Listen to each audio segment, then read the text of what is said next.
You know, the best-selling thriller from Da Vinci Code author Dan Brown is the new one is called, what is it called? Lost Symbol, right? Lost Symbol. It's set in the nation's capital, and it's centered on the world's oldest and largest fraternity. Brown's book has renewed interest in the Freemasons, and as Elaine Quijano tells us this morning, it is a secret society that is still very well represented in Washington.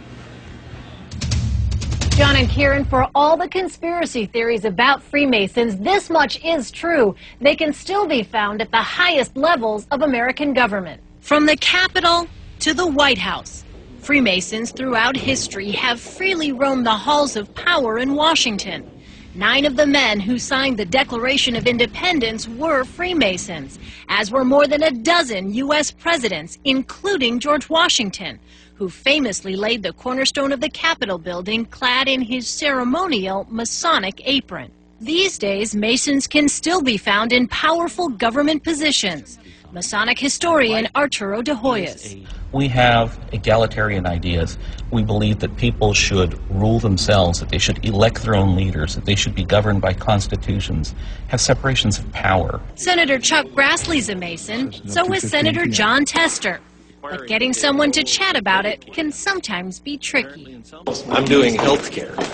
Senator Mike Enzi didn't break stride while explaining why he's part of the secretive society. It's a brotherhood built on constructing good men. Yet behind these closed doors, I became a Mason in my local lodge in Beckley, West Virginia. Secrets revealed. This was this 32nd degree. Congressman Nick Rahal, a Mason for almost 4 decades, decoded Masonry's most prolific symbol. You may see the compass and the square as symbols of Masonic training.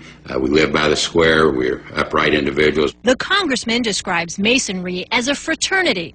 He says his mentor and fellow Mason, West Virginia Senator Robert Byrd, nominated him for membership.